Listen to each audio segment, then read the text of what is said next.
Olá pessoal, sejam muito bem-vindos ao The Solar Cast.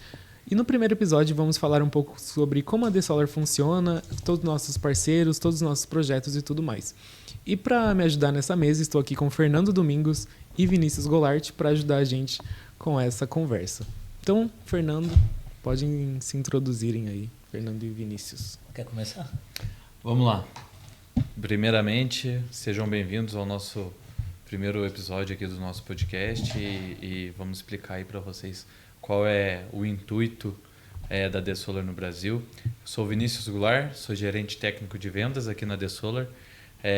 Já venho atuando aí no mercado solar há um bom tempo, então já passei por na parte da distribuição, já comecei na integração, entendo bastante as dores dos nossos clientes e explicar para vocês como que a The Solar funciona no país, né?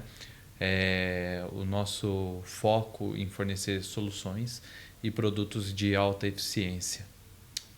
Legal.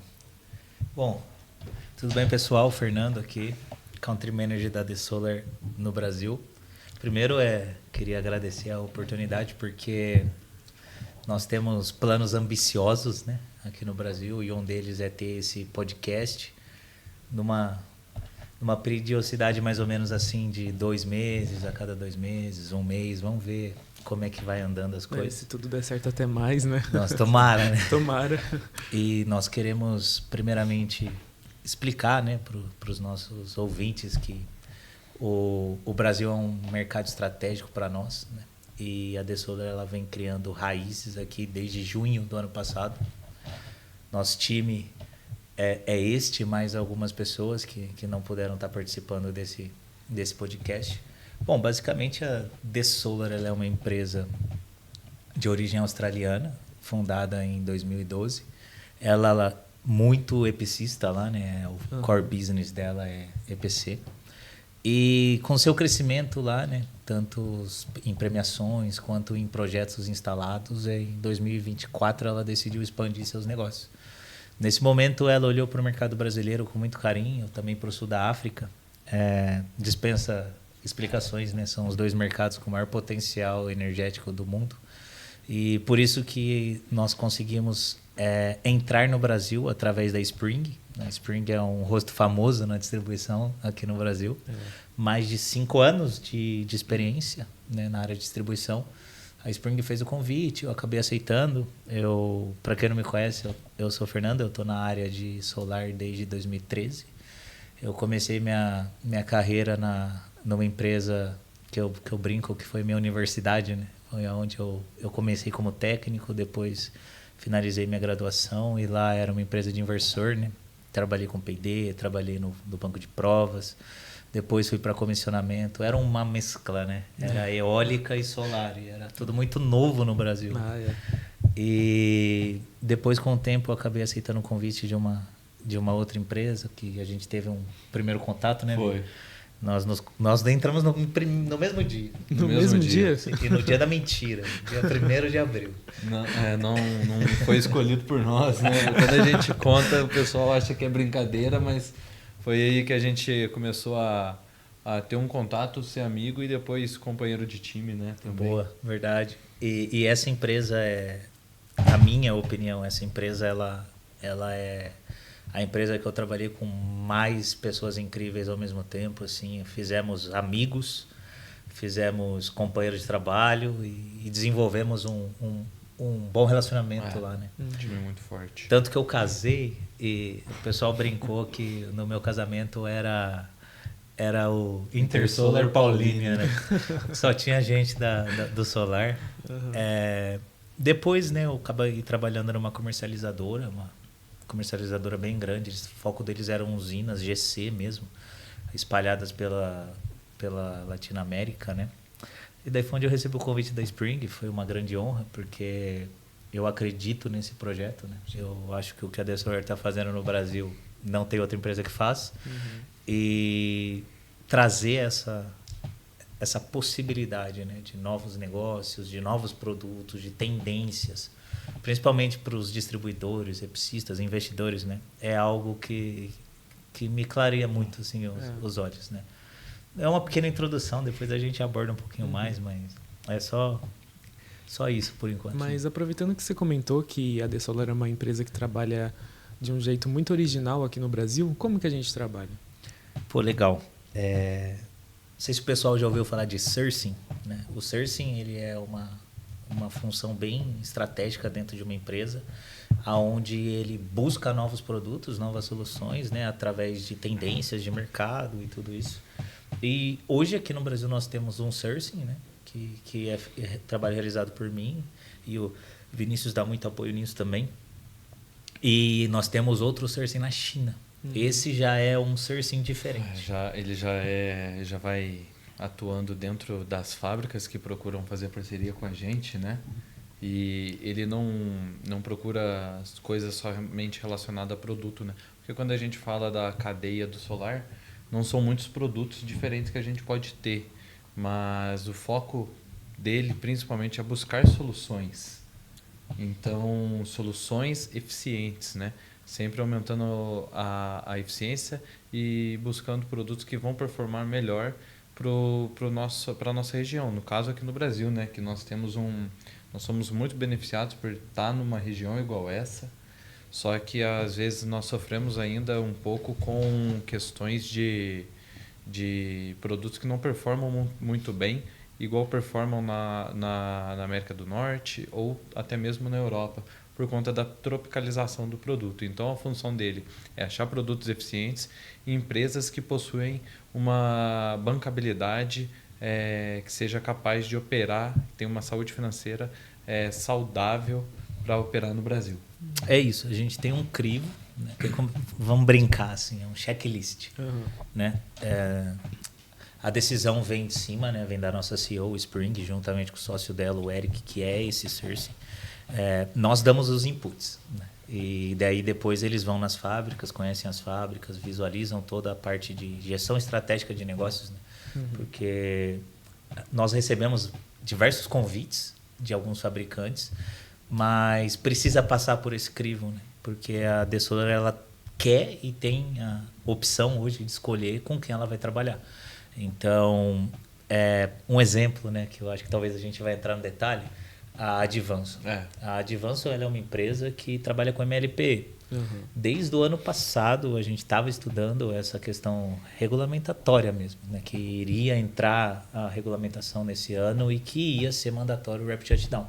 Então, imagina, essa é a ideia da DeSolar. A gente quer sempre estar alguns passos antecipado ao mercado. Outra coisa é a RCT, que é a Storage. Antes de serem divulgados leilões e tudo mais, nós já estávamos fechando essa parceria. E, na minha humilde opinião, é o que vai bombar esse ano no Brasil. Então, nós já estamos à frente com essas duas. E outro ponto importante que eu gostaria de frisar é assim: a DeSolar, ela não só viabiliza o produto para a ponta, para o cliente final ou para o distribuidor. Não, a DeSolar, ela é responsável por toda a cadeia. Não só a cadeia de suprimentos, mas também, por exemplo, a cadeia técnica. Quem que viabiliza esses projetos ou produtos no Brasil é a DeSolar. Nós trabalhamos para ex-tarifário, nós trabalhamos para liberar em metro, nós trabalhamos para homologar esses produtos. Por exemplo, a RCT, ela tem uma gama de produtos enorme. Ela trabalha até com grid, que é fazer as linhas de transmissão. Sim. Mas para nós, no Brasil hoje, o foco, o que o mercado está aquecido, não tão aquecido porque nós nos antecipamos, né? Mas está começando a ficar aquecido, é CNI, é armazenamento em CNI. É porque a conta fecha em alguns projetos, né? Exatamente. Diferentemente do residencial ainda, eu espero que um dia nós possamos falar do residencial da mesma forma que a gente tem trabalhado com comércio e indústria. Hoje, para o cenário residencial, a gente vê que talvez somente a Grande São Paulo tem uma viabilidade financeira para isso, porque qualquer chuva lá, e a gente sabe que as chuvas lá causam apagões de até 5 dias, né, Gabriel? Sim. Você está lá na região, você sofre com isso, de 5 a 7 dias, assim, sem energia. Então, a conta fecha para algumas questões residenciais lá e comerciais para a maior parte do Brasil. Esses estudos têm sido viável tanto para nós e principalmente quanto para o cliente final. Em serviço residencial já sofri muito com queda de energia e já fiquei mais de semanas sem energia, tanto que até teve reuniões nossas, né, que eu não consegui participar porque eu estava sem energia em casa. Então seria ótimo se São Paulo tivesse, né, essa viabilidade de ter esse detalhe de iniciar, né, de iniciar, essa transição ter para o iniciativa. armazenamento residencial. Uhum. E igual o Fernando destacou, né? A RCT mostra que esse foi a Advansol mostra que esse foi o nosso primeiro acerto e muito bem estudado, né? Porque há mais de um ano a empresa AD Solar, junto com o Johnny, CEO da Advansol, e o Eric, vem estudando o mercado através da Spring, que possui uma experiência muito grande aqui no Brasil, né? Há mais de 6 anos ajudou a desenvolver outras empresas para o mercado de GD. E um pouco menos de um ano esse produto já se faz necessário aqui, mostrando a eficiência dos nossos estudos de mercado. Legal. Outra coisa importante, por que baterias, né? Uhum. Baterias há 10 anos atrás, ela estava com aproximadamente 80% a mais de valor agregado em células do que está hoje. Então existe hoje uma queda no preço da bateria que torna ela mais competitiva. Para residência ainda não é tão viável, mas já vende-se alguns projetos.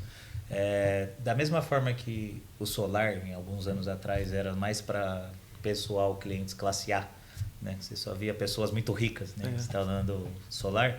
Hoje a bateria no residencial ainda é um pouco esse cenário, né? Mas o pessoal está trabalhando para reduzir muito isso, né? E quanto maior a competitividade, menor o custo, né? O valor agregado vai diminuindo. Existe um estudo que fala que o sistema on-grid de 4, 5 anos atrás é o mesmo preço, só que hoje com bateria. Né? Pois é. E é o futuro do setor. Mas já para CNI, para clientes específicos, para hospitais que sofrem com queda de energia, para grandes mercados, grandes indústrias que pagam uma conta astronômica, né? Ou até mesmo por questões de fator de potência, a conta fecha muito bem. Mesmo com taxa de importação um pouco alta hoje, né? Porque o X ainda não é viável ser feito, mas existe um estudo nosso para viabilizar esse X também. Mas seria basicamente isso. Outra coisa que eu acho legal falar é que a AD Solar hoje, o foco no Brasil, para ficar bem resumido, é MLPE e storage para projetos maiores. O MLPE, ele é muito, muito estudado porque, vou dar um exemplo, os Estados Unidos, a Austrália, que são países que estão no solar há muitos anos, né? O Brasil, ele é um neném ainda no solar. Esse pessoal de lá, ele tem regulamentação, ele trabalha com o market share do MLP lá é de 80% a 90%. Nossa. Aqui no Brasil, nós começamos em 2018 com o MLP e o market share era 4%. Né? E hoje ele já aumentou bastante, está beirando ali seus 30%. Então, a viabilidade de um microinversor, a viabilidade de um sistema com otimização, rapid shutdown, além da questão normativa, é algo que é o futuro, é a tendência. Não dá para fugir disso. Eu brinco que é muito difícil você criar algo no solar. Você surfar a onda do momento e é o que a AD Solar faz. Ela entende o momento, pega a prancha e surfa aquela onda. E é o que nós estamos fazendo hoje. Eu acredito que daqui a uns 5 anos o market share vai virar. Não vai ser mais 30%, 70%. Vai ser o oposto. Vai ser 70% MLPE e 30% os strings. Né? E esse ponto que você tocou é muito importante, né? Porque quando a gente compara com países desenvolvidos como Estados Unidos, Canadá e até mesmo Austrália, e principalmente no segmento do solar, essa é uma norma que já está vigente nos Estados Unidos através do Código Elétrico Nacional 690 desde 2013. E ela já passou por 4 atualizações. E hoje nós estamos começando a falar dessa mesma norma no Brasil. Então mostra a disparidade entre uma região e outra, né? Só que nós entendemos também que os modelos de casa onde tem instalado esses sistemas fotovoltaicos nos Estados Unidos oferecem muito mais risco do que aqui no Brasil. Só que quando nós falamos coisas relacionadas à segurança, a a gente não pode se limitar à questão de uma casa ser de alvenaria ou não.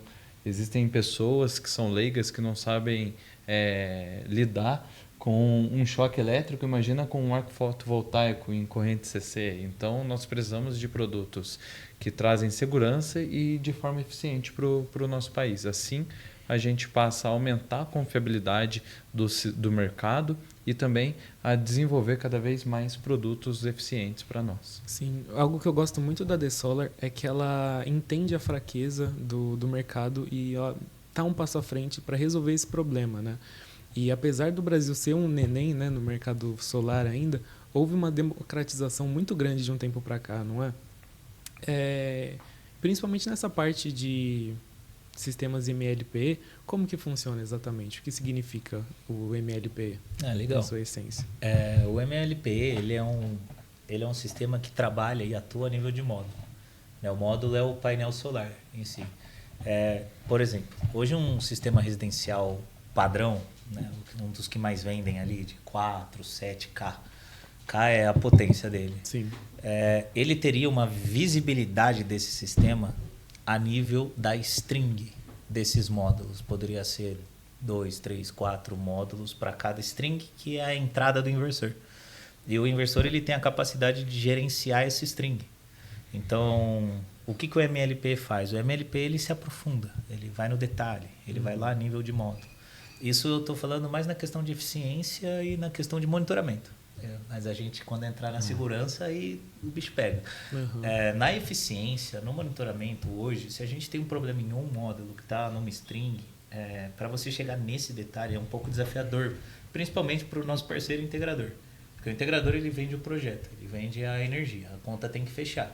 Tem até penalidade, multa em contrato, é bem complicado. E daí o que acontece? Ele vai lá, faz um estudo dedicado, a gente sabe que o coração do solar é a integração, são os integradores, né? E ele vai lá, faz aquele estudo, consegue chegar num valor que a conta fecha, negocia com o cliente final, compra com a distribuidora, chega, instala, passa 6 meses, 1 ano, não está batendo a métrica. A conta não fecha, a conta de energia está vindo cara, ninguém entende por quê. Claro, existem pessoas extremamente qualificadas para atuar em pós-venda nesses fabricantes de inversores string, módulos, mas a limitação da visualização ela existe. Porque se eu tenho um módulo hoje que está nessa string danificado, para eu conseguir visualizar isso, eu tenho que ir lá na instalação, eu tenho que desconectar ele da string, verificar qual string está alarmando, porque muitas vezes o inversor alarma, outras vezes não, outras vezes ele só está com baixa potência, mas dá para verificar via monitoramento, subir no telhado, onde está a instalação, onde existem esses painéis, desconectar um a um e fazer testes nos painéis. Você imagina o custo para esse instalador, Sim, o trabalho que ele vai ter. A mão de obra, né? Toda essa questão. Isso que Exato. a gente está falando de uma planta de 7 kW pico. E Residencialzinho. agora residencial. Se a gente aumenta a escala disso daí, Se começa pensa a em trabalhar grandes em projetos, meio né? mega já, pensa numa string, num inversor ali que tem, vamos pôr, 20 strings até você identificar Sim. qual é a MPPT, qual é o string, qual é o módulo, você pedir para o integrador ir no campo, meio-dia, e medir módulo a módulo. Cara, eu gosto de dar esse exemplo porque a gente já viveu muito isso quando eu trabalhava no pós-vendas dessa empresa que a gente atuou. E assim, mobilizava de 3 a 4 pessoas. Pô, pessoal, vamos fazer um brainstorm aqui, vamos ver, me dá o que você acha que eu tenho que pedir para ele. Comigo aconteceu de algo similar a isso. É bem crítico, né? E assim, você está vendendo energia. Então, a partir do momento que você está com a usina parada, você vai ser penalizado por isso. E através dos nossos estudos, nessa questão de MLPE, para o Brasil, a gente já fala de uma redução de custos de até 30% no IM. Esse índice ele é maior quando a gente fala a nível global, aí a gente já começa a trabalhar em 50% em questão de eficiência, mas para o Brasil hoje um número factível passa a ser 30% na redução de OIM, e isso assim, é muito importante para fechar contratos de grandes usinas. É até difícil você conseguir valorizar, porque é claro que esse equipamento ele existe um custo, né? Não é um custo de um módulo, por exemplo, de um painel hoje. pouco inferior a isso. Mas para você conseguir valorizar tudo isso é bem complicado. Primeiro, existe o translado do integrador e ir lá visitar. Qual que é essa distância? Esse cliente final, normalmente, ele é rural, ele está próximo. Além desse custo, tem a hora homem dele lá, de disponibilizar uma equipe para ir verificar a falha. O tempo que é gasto também, porque não é tão simples detectar. Tudo isso é reduzido a uma análise de monitoramento, porque o sistema MLP é muito legal o monitoramento, porque você desenha um mapa da sua usina, instalação, e cada módulo vai ter suas características lá no monitoramento. Qual que é a sua tensão, qual que é a sua corrente, qual que é a potência que ele está, a eficiência desse módulo. Né, então ele bate o olho e ele fala, pô, esse módulo aqui tá estranho, cara. Deixa eu dar uma analisada. Ele tem dados de histórico de geração de até 7 dias quando tem desconexão da rede. Quando tem rede, ele tem dados para sempre. Mas existe essa segurança, né? Pô, caiu a internet lá, como é que vai ser? 7 dias fica armazenado em banco. Então, quando restabelecer a conexão, ele volta a ter o visual desses dados, que é muito importante. Quando a gente fala de usina, é um pouco mais complexo, porque a usina, o custo da usina já é elevado. E daí nós estamos falando de muitos módulos. E nenhum equipamento que é considerado MLPE, ele passa de 3 para 1, né? Que seria ali 3 módulos para 1 equipamento. Então, imagina a gente tem uma usina com 20 mil módulos. O custo vai ser mais elevado também para colocar o sistema MLPE. Sim. Mas a gente bate muito na tecla do OPR, né? Desse OIM. Porque normalmente a gente tem muito epicista que faz o serviço de operação e manutenção. Então, sem um otimizador de potência, por exemplo, que faria essa leitura e otimização do sistema, ele conseguiria reduzir, quer dizer, aumentar esse OPR aí de 80 a 110. A gente tem casos no Brasil de estudos que trazem esses números, né, para a realidade. Agora, na questão dos 30%, né, de valorização dessa usina, é um pouco mais complexo no Brasil, porque os gastos que o pessoal tem para desenvolver a usina, eles são maiores, né? Imagina que a gente tem a questão de limpeza dos módulos, imagina que a gente tem a questão de podar, né? Porque o mato cresce muito, então é lá uma periodicidade 3 vezes ao ano. São custos que são valorizados, mas não dá para você mitigar com MLP. Lá fora é 50%, porque você consegue reduzir custos que são em usinas mais avançadas. O pessoal usa animal para poda, a limpeza de módulo já é mais automatizada. Então, assim, o Brasil está caminhando para isso, né? E o MLP é uma tendência. Para se ter uma ideia, a nível de investimento, a gente está falando de 5 bilhões ano, que as empresas de MLP estão investindo para trazer soluções de produtos para cá. E eu acho isso muito bacana, né? Porque algumas empresas, pessoas, olham com uma má intenção de ter a chegada de novas marcas, né? Mas isso mostra a questão do investimento dessas marcas no mercado brasileiro. Desde que seja com eficiência, a concorrência ela sempre é saudável e a gente sempre gosta disso. Mas quando a gente fala de produtos assim como um RSD ou um otimizador, a gente já limita um pouco, já passa, o filtro já aumenta, né, nessa questão. Então isso que é bem importante para nós considerarmos também nessa competição aí que trazem esses índices, seja 30 ou 50 lá fora também. Todas as marcas são competentes, têm uma estrutura gigante. Até quem já teve a oportunidade de visitá-las na China, né? Você vê marcas que hoje no Brasil não tem tanta entrada, né? Entre aspas, desconhecida, mas que tem uma fábrica, uma bancabilidade. O mercado é muito grande, né? Tem espaço para todo mundo. E trazer novas marcas para o Brasil é a nossa marca. Assim. Ainda mais quando a gente fala do Brasil, que é um país continental, né? Exato. Enorme. Então, com assim, muito potencial. O potencial do Brasil ele é muito grande. Vamos colocar que nós temos aí um mercado solar que já vem operando há 15 anos. Um pouco pode ser algo em torno disso. Algo em torno disso. E agora que nós atingimos 20% da matriz energética, se eu não me engano, tem entre 22 a 23. Ou seja, tem muito que crescer ainda. Exato. E retomando a questão do MLP, né? a outra coisa maravilhosa quando a gente fala de microinversor, né? É um debate que desde 2012, 2013 existe, né? O que é melhor, string ou microinversor? Eu acredito que para cada cenário você tem a sua aplicabilidade. Mas o microinversor hoje, é outro motivo da gente escolher a Hixie Power, né?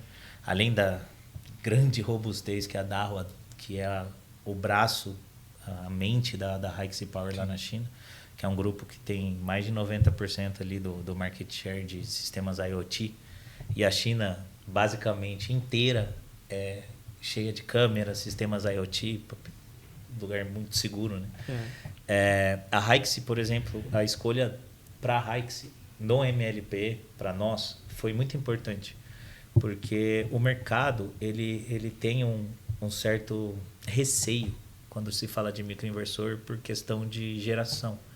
Porque para a conta fechar, para o integrador, o microinversor ele precisa ter uma eficiência a longo prazo melhor que o do string. O problema era, em algumas regiões quentes do Brasil, esse microinversor estava com deficiência de geração por questão de derating, que é proteção do equipamento para não danificar por alta temperatura. E quando a gente foi escolher uma parceira, a gente buscou muito uma empresa que já tinha esses semicondutores tropicalizados para poder operar em altas temperaturas. E a gente quebra um dos argumentos de mercado de que o microinversor na ponta não está operando ou fazendo mais sentido que o string. E outra coisa é a questão de regulamentação, porque o FCI, que já existia em outros países, entrou em vigor em 2024. E para microinversor, devido às características específicas dessa norma, dessa nova portaria, ele não tem essa necessidade porque ele tem um equipamento de proteção contra arco DC interno. Só que ele está fora das características por conta da tensão e da corrente. Já o string não. O string ele é obrigatório a ter o FCI, que é um equipamento de proteção. Eu sempre vou defender a segurança do sistema. A questão de operação acima de 120 volts ou 20 amperes, né? Exato. Exatamente. E o string, por ser string, ele não consegue operar nessa tensão baixa e corrente baixa, porque ele vai contemplar várias strings. Então, é uma coisa que gera maior competitividade, porque o FCI ele não é um equipamento simples, ele vai encarecer um pouco o string. E na questão de proteção, né, fechando a pergunta do MLP, eu acho que isso deveria ser questionável. Isso é só minha opinião, mas eu acredito que é uma opinião fundada. Por exemplo, o solar, ele não só no Brasil como no mundo, ele contém riscos que são intermitentes para a segurança. A gente está falando de instalar um equipamento que vai te gerar energia dentro da sua casa. Beleza? E esse equipamento pega fogo? A sua família, a sua casa. Você que vive lá. E seus bens? Porque hoje, juridicamente, é um pouco complicado você entender até que ponto um fabricante que não ou é culpabilizado por um incêndio, ele vai para sanar esse custo, fora o custo afetivo, né, que existe. Então, se você proteger esse sistema a nível de módulo, é uma diferença gritante em relação às proteções que são hoje mandatórias. Existe a nova norma que já exige o RSD para comércio, ela está vigente, mas a nível residencial ainda não. E eu acho que isso é um pouco contraditório, porque imagina que a gente tem os riscos comércio são ofertados da mesma maneira, né? Oi? Os riscos são ofertados da mesma maneira. Exatamente. Imagina, a gente tem ali, é porque vai ser um carport que vai ter carro com bomba de gasolina lá. Aí a gente tem que proteger. Mas a sua residência, onde você vive, com seus filhos Com e todos os seus bens. todos os seus bens, toda a sua vida, né? Então, eu acredito que é uma tendência, porque normalmente quando essa norma entra em vigor, ela entra por partes e daí vai atuando em todas as áreas do solar. Mas por que é bem mais seguro? Muito mais seguro. Porque ele está a nível de módulo. E ele consegue fazer o que só o Sol poderia fazer, né? Que é interromper a geração do módulo. O Sol hoje é o responsável por gerar energia no módulo. Eu tenho uma DDP ali de tensão DC que está desde que exista Sol. Eu só não vou ter fluxo de corrente se eu não fechar na ponta. Mas não existe outro equipamento que pega essa tensão que está às vezes altíssima e leva para zero. Qual que é o risco? O risco é, eu tive um incêndio que está ali na passagem do fluxo de corrente e o meu inversor abre. Ele protege através da FCI, que é fundamental também o FCI. Deveria ser inquestionável o FCI. Beleza, só que eu vou continuar com tensão em todos os módulos. Então, imagina que eu tenho um princípio de arco elétrico, um incêndio, e daí esses módulos eles estão com os fios passados, um pouco já torrados e tal, próximo de qualquer coisa que gere condutividade. Vai ocorrer um novo incêndio. Isso é meio que óbvio, né? E é importante frisar, né, que para ter esse desligamento existem parâmetros para serem acionados, né, conforme as normas estipulam. O desligamento ele deve ser realizado em até 30 segundos, ou seja, tem que ser um acionamento rápido para que tenha o desligamento do módulo ali na conexão e reduzir a tensão para até 1 volt, ou seja, para que gere o menor risco possível às pessoas que estão ali. Hoje os nossos produtos eles fazem isso, eles atuam em até menos, mas existem uma padronização de como que deve ser seguido. E, como muito bem explicado pelo Fernando, né, isso é uma das questões por que o dispositivo, o RSD, ele vai logo embaixo dos módulos, para que corte esse fluxo diretamente na raiz, dizendo assim, para ficar de um fácil entendimento. E eu já vi muitas pessoas com dúvida se o FCI e o RSD, né, o Rapid Shutdown, eles são complementares ou eu só preciso de um para o meu sistema. O que vocês acham disso? Um não substitui o outro. É isso que a gente sempre frisa para o pessoal. O FCI é uma coisa, RSD é outra. O FCI ele faz o gerenciamento da string, né? Ele vai fazer a detecção do arco fotovoltaico ali. Já o RSD ele vai fazer o desligamento daquele módulo. Você continua tendo a tensão ali no módulo, mas ela não tem o fluxo, vamos pôr, insere com outro módulo. Certo? Ele fica, como se ficasse limitado ao módulo, porque como o RSD ele já está conectado ali na saída dos módulos, ali nos cabos, ele não vai ter um fluxo, ou seja, é uma tecnologia que complementa a outra. Então, uma não substitui a outra. É importante frisar isso para o pessoal que está no mercado, porque ainda é uma pergunta que gera dúvida. Sim, apesar de ser um produto bem novo ainda, né? O pessoal não entende muito porque bem são são duas normas novas, né? A gente coloca 515 começou a operar há 1 ano e agora esse ano nós tivemos a NBR 17193 que traz as questões de RSD. Então são duas coisas novas ainda a gente coloca no mercado. Então a gente até deixa aqui já, né? Como sugestão, caso tenham dúvidas, nos procurem, questões de normas, aplicações, nós estamos à disposição aqui. E a gente também comentou sobre RSD, sobre microinversor, sobre armazenamento. Quais são os nossos parceiros da DeSolar? Quais parceiros trazem quais tipos de solução? Bom, legal. Para microinversor, nós optamos por uma marca que já vem tropicalizados. O Dumb Test lá da China, eu tive a oportunidade de conhecer. É algo incrível, porque ele faz um estudo de temperaturas ambientes nas regiões em que a empresa quer chegar. E esse equipamento hoje ele consegue operar aí numa temperatura ambiente / interna do inversor de até 85 graus. Então ele não tem o ceifamento por alta temperatura, e é a Hixie Power. Sim. Ela tem um portfólio gigante, ela tem string, microinversor, tem até começando agora a fazer all-in-one com baterias para residenciais. Nós, da DeSolar, acreditamos no microinversor como o cartão de entrada para a Hixie Power. Não limitado só a microinversor, mas nosso foco aqui é o microinversor. E a Hixie ela é uma gigante, né? O investimento que ela tem no P&D é algo gritante. Absurdo. E a bancabilidade da Dahua, que é a empresa matriz, né, é muito, muito, muito grande. Agora, né, o grupo se estendeu a eletrificação de veículos, né? Sim. No grupo da Dahua tem a terceira maior empresa da China, faz parte desse grupo. Então, como a gente havia mencionado, né? O Sourcing vai lá, faz o dever de casa e vem com muita bancabilidade. Então, a Hixie é a nossa parceira de microinversora. E uma das até está aqui escrito, né? Hixie Power e Advanced, né? Já fico merchando. E o que é importante falar, né? Nós trazemos esse produto da High Power com 25 anos de garantia. Aí o pessoal fala, ô Fernando, mas por que 25 anos? Aí o Fernando explica. Cara, pela bancabilidade do grupo, né? Exato. Por ser um grupo muito grande. E a outra, o que faz um produto ser bom em comparação ao outro? Componentes internos. Para você construir uma TV, um tablet, um celular, os componentes são os mesmos praticamente. Só que o que vai diferenciar é a qualidade desses componentes. Ou seja, hoje nós trabalhamos com componentes de primeira linha e nós trazemos esse produto, né?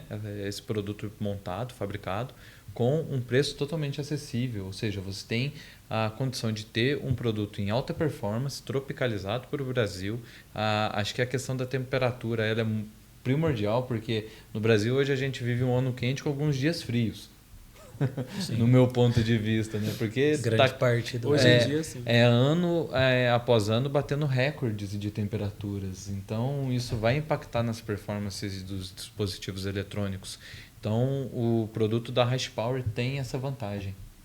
Sim, a questão de competitividade também no preço é algo muito importante. Sim. A DeSolar, ela conhece bem o mercado de distribuição e, não é que existe uma banalização de produto, todo mundo só vê preço. Não é. Nós temos que entender como funciona toda a cadeia. O integrador, ele sobrevive de projeto. O cliente final não entende muitas vezes diferenças de preço por marcas, né? O cliente final vai falar assim, olha, eu estou negociando com você um projeto, eu vou ter um investimento de 25 mil. Estou pegando um projeto pequeno, é uns 25 mil. Ele vai buscar o quê? Ele vai buscar custo e benefício. Então, não dá para banalizar também marcas, né? O que a DeSolar faz é ela trazer carências do setor e competitividade.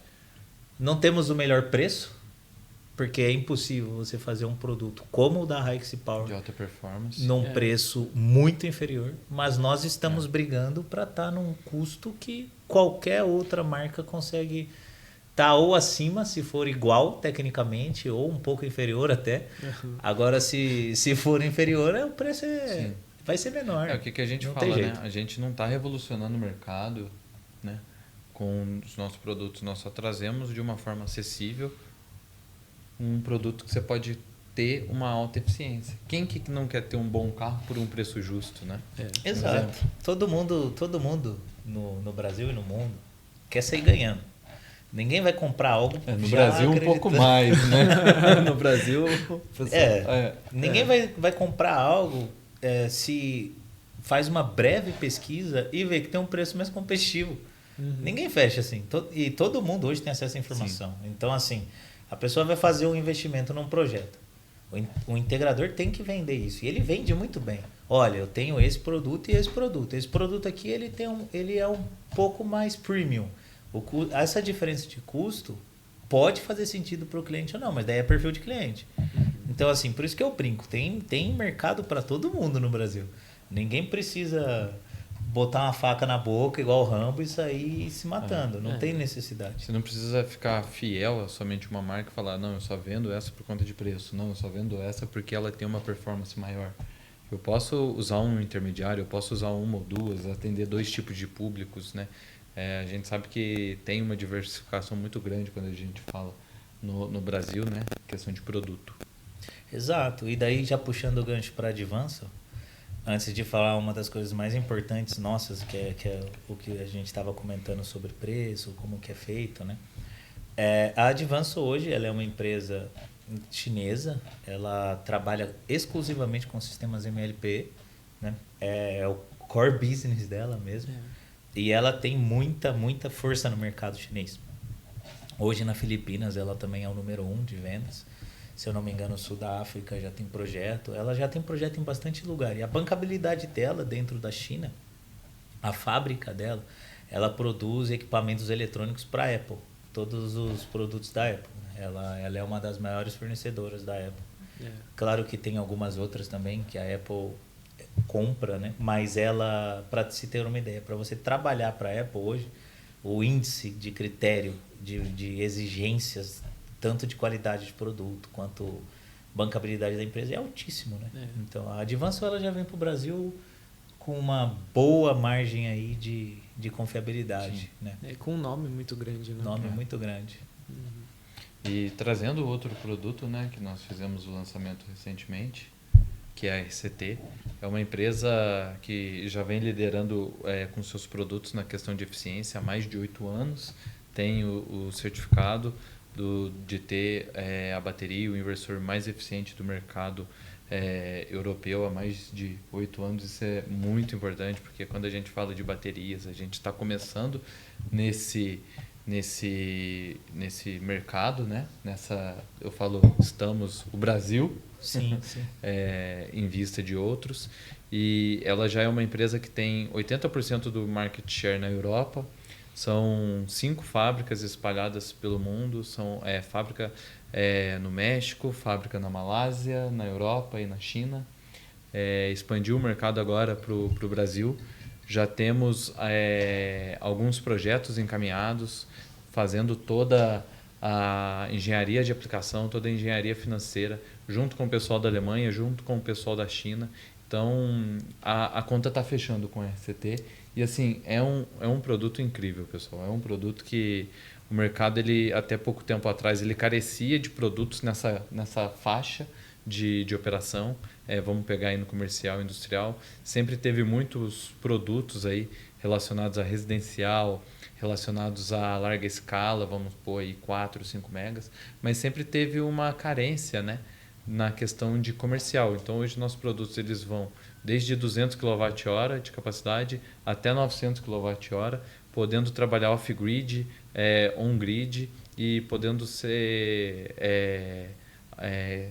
como que eu posso falar, flexível, né? Na questão de uma expansão. Ela é modular e ela também faz ligação em paralelo dentro da própria SES. Você consegue trabalhar com a SES em até 4 unidades, mas se essa SES de 900 tiver STS, que é um Q4 de 2025, já agora está bem próximo, nós estamos falando aí de 10 SES em paralelo. Então, se a gente põe 10 SES em paralelo, 900 vira muita coisa, 9 mega. Né? É bastante coisa. 9 mega é muita coisa. Sim, muita coisa. Então tem bastante margem para trabalhar com a RCT. Uma coisa que eu queria comentar, Vini, aproveitando, Gabriel também, uma coisa que nós não falamos ainda, mas que eu acredito que seja assim, a cereja do bolo da DeSolar. Hoje a DeSolar ela visa parcerias. Né? A DeSolar não é uma fechadora de pedido. Não é isso. Nós temos nosso time comercial, nosso gerente técnico né, de vendas, mas não é essa a ideia. Nossa ideia é realmente trazer luz ao mercado, conhecimento. Claro que estamos sempre aprendendo, estudando, mas o mais do que isso, por exemplo, a RCT. O mercado hoje ele é novo em baterias, né? E é bem complicado e complexo você fazer uma engenharia financeira de aplicação para sistema de armazenamento de larga escala. Né? E a DeSolar ela entrega isso. Ela entrega uma engenharia financeira, aplicação com os nossos parceiros. Fora isso, vamos falar sobre MLPE e microinversor, nós também fazemos a questão de pré-venda, ou seja, capacitamos nossos parceiros, vamos lá, damos treinamento sobre o produto. Então, existe uma engenharia dentro da DeSolar que atua tanto no pré quanto no pós. Né? Fazer análise de planta, in loco, comissionamento. É uma gama de serviços prestados da DeSolar que vai além de ser uma empresa que vende um produto através de um trade, como se fosse uma trade. Né? A DeSolar não é uma trade, ela é uma... Compra e repassa, né? Na verdade, isso não passa longe dos nossos objetivos. Sim. Inclusive, nós estamos desenvolvendo parcerias que nós entendemos que são a longo prazo. Né? E nós não vamos simplesmente fazer o primeiro contato, não receber esse pedido do cliente e falar, beleza, quando for a oportunidade nós voltamos. Nós estamos se estendendo a esses clientes, discutindo sobre a norma, falando sobre tendências, né? Porque o mercado, na minha concepção, antes dele ser um mercado de venda, ele é um mercado de relacionamento. né? E a DeSolar tem hoje esse know-how e capacidade de desenvolver esse tipo de relacionamento, tanto técnico quanto comercial. E para finalizar, um ponto que eu acho extremamente importante, porque vamos imaginar que o distribuidor, integrador nos pergunte, eu já ouvi essa pergunta algumas vezes, por que eu não compro direto com o fabricante? Bom, os custos para um fabricante vir para o Brasil, criar uma base, estruturar, ter um time financeiro, ter um time de engenharia, ter um time de pós-venda, ter uma estrutura de logística, tudo é um custo elevado. Aonde reflete esse custo? No produto final. Então, por incrível que pareça, em alguns casos, quase todos, o nosso produto ele consegue ser mais competitivo do que direto com a fábrica. Então, a conta fecha muito, entende? Sim, é muito vantajoso. Né? Ele vai comprar o produto e vai receber vários extras, como engenharia, pré-venda, pós-venda, suporte pré-tarifário, em metro, toda a questão logística e também comercial, com um preço extremamente competitivo, talvez mais barato do que o próprio fabricante, se ele quisesse se aventurar no Brasil, entende? E uma coisa que nós focamos é a questão do pré-vendas, né? Eu penso que quanto mais nós investimos, aí eu não falo nem de investimento financeiro, eu falo de investimento em questão de tempo, no pré-vendas, com treinamentos, dúvidas, time comercial, time técnico, a gente mitiga problema no pós-vendas. Porque quando a gente já vai para pós-vendas, volta naquela questão de energia parada. Energia parada, usina sem gerar, é dinheiro jogado fora. Isso aí acarreta multas em contratos e tudo mais. Então a gente destina muita parte do nosso tempo na questão de ensinar sobre o produto, né? E da mesma forma é assim que nós aprendemos, porque a gente sempre está falando com parceiros, né, que já estão no mercado aí há muito tempo, que conhecem muito do mercado também, a gente aprende muito com eles. Quando a gente mostra a funcionalidade de um desses nossos produtos, eles já vêm com ideias que, assim, em vender soluções, né? Não somente o produto. Automaticamente eles já linkam a funcionalidade do produto com novas estratégias de vendas e questão de aumento de eficiência para o cliente final deles também. Uhum. E outra coisa, muitas vezes o fabricante vem com uma base um pouco modesta, vamos dizer assim, e faz todo sentido, porque é uma empresa entrante no Brasil, e todas as decisões são centradas diretamente lá no headquarter na China. Então, isso é uma coisa que distribuidores, integradores reclamam. O tempo que eu tenho de resposta para atendimento de garantia, tirar dúvidas, é muito demorado. Sim. Às vezes o meu gap, o que a gente chama lá de SLA, está quase 7 dias. Então, o que a DeSolar montou uma estratégia para atender esses parceiros imediato, né, através de WhatsApp, mas tendo um SLA aceitável de mercado. Que, por exemplo, nosso tempo solução média ali para primeiro contato é imediato, mas se for via e-mail, por exemplo, a gente tem até 1 hora para responder. E solução, 24 horas. Então, assim, a solução não se concentra apenas na gente pegar o produto e enviar. Não é isso. A solução é detectar a causa raiz. Depois dessas 24 horas que a gente tem como SLA de solução... Segue com os trâmites administrativos, né? Segue com... Que na maioria das vezes é o que mais dá trabalho do que a detecção de uma falha. E baseado nisso, nós, em parceria com a Reich, desenvolvemos uma gestão avançada de pós-venda. O que seria isso? Na venda, nós conseguimos colocar 1% de spare parts sem custo para o cliente fazer a gestão de estoque dele. Imagina o cliente ter esse 1% para atender os seus estoques. Apareceu um problema, vou dar garantia. Ele consegue fazer uma premissa muito básica com o cliente final, fala, olha, me passa aí esses dados. O cliente final passa esses dados, ele já está enviando um novo microinversor contemplado garantia sem ter que solicitar para a fábrica nada. Então, essa gestão avançada de pós-vendas, ela funciona muito bem. E é algo novo, mas é algo que foi implementado agora. E nosso parceiro tem, a Reich, ele tem esse 1% de spare parts. Isso é ótimo. Eu queria pesar um clima um pouco agora. Queria perguntar para vocês quais vocês acham que são as principais dificuldades e carências no setor que a DeSolar tem que enfrentar diariamente ou a longo prazo. O que vocês acham? Bom, a dificuldade do setor hoje, na minha opinião, é essa variação sabe? Em questão de tarifas, questão de...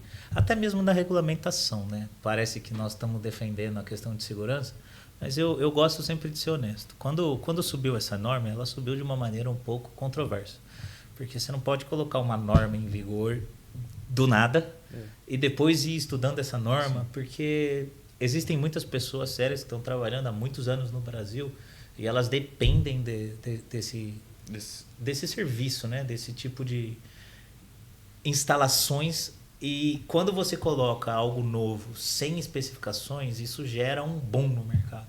Aquela discussão, e daí algumas pessoas podem ficar muito preocupadas.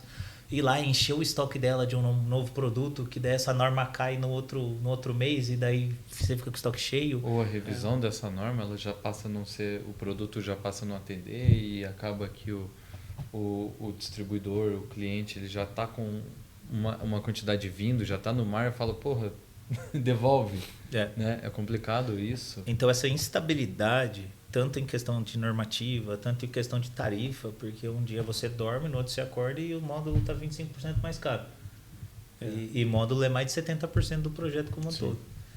Para importar, 25% mais caro no outro dia, no dia seguinte. Então, assim, o mercado solar, ele é só para cara resiliente, para cara que se reinventa, para pessoas que estão ali à disposição para...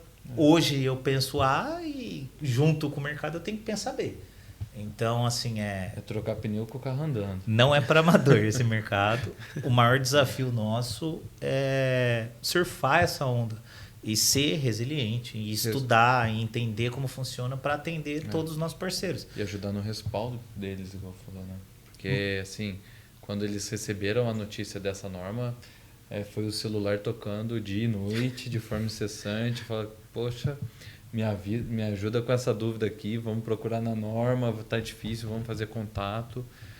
Nós temos o produto que atende a norma, mas a gente tem que ser justo, né, com o mercado, porque nós dependemos deles também e muitas pessoas estão desde quando o mercado começou. Nós conhecemos pessoas aí que estavam atuando com módulo de 300 e poucos watts, né, quando começou. Então o pessoal sabe como que funciona. Tem uma família que depende dessa pessoa, então devemos ser justos. E o maior desafio da DeSolar é fazer esse negócio acontecer, porque o que a DeSolar está fazendo é novo, é diferente. Então pode gerar certo receio, pode gerar uma certa dúvida, né? Então é muito importante nós sempre falarmos claro, divulgar, marketing, porque algumas pessoas ainda não entendem. Mas espera aí, vocês são fabricantes? Vocês vendem? São distribuidores? Distribuidor? Eu já ouvi muito essa pergunta, se a gente era distribuidor, se a gente era fabricante, como a gente trabalhava.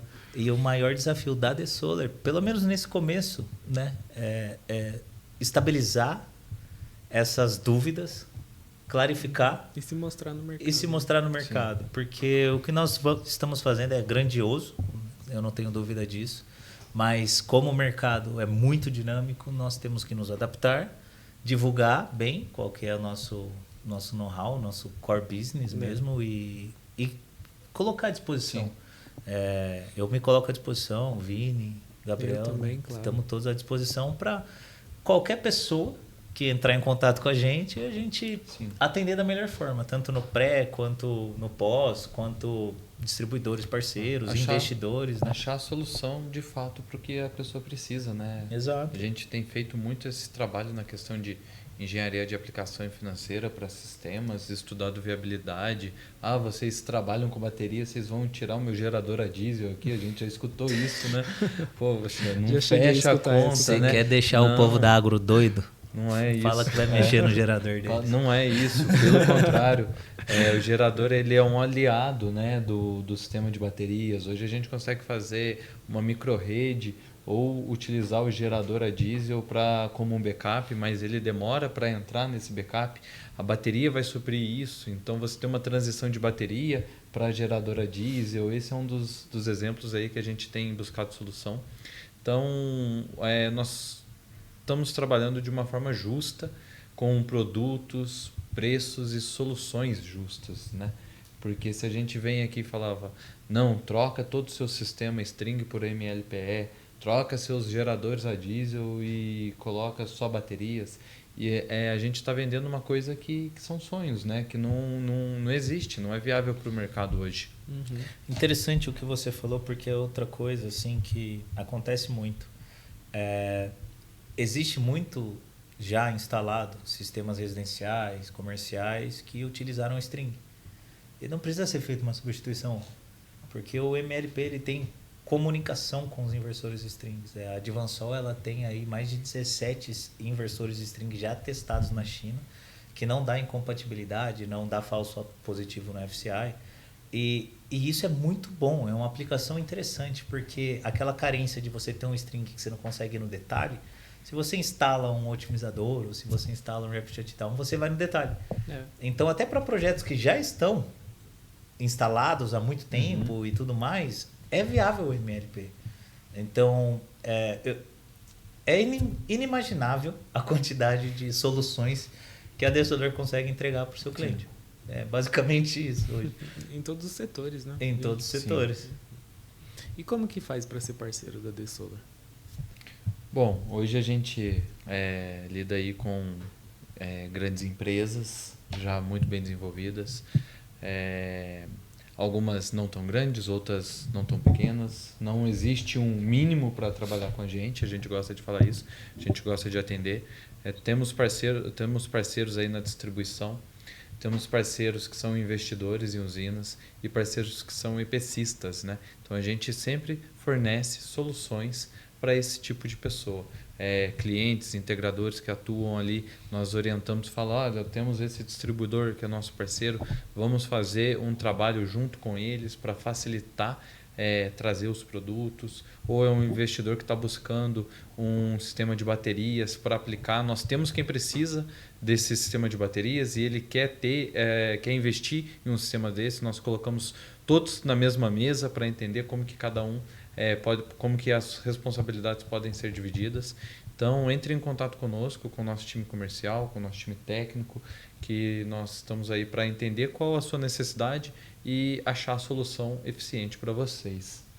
Boa. E quem são nossos parceiros? Talvez faça sentido vocês continuarem vendo os próximos episódios, porque com certeza eles serão convidados para fazer podcast com a gente. Teremos muitas novidades. Sim, né? Então é isso, né, pessoal? Só o primeiro de muitos. Esse é o primeiro de muitos. Um grande prazer estar fazendo isso com vocês, esse bate-papo.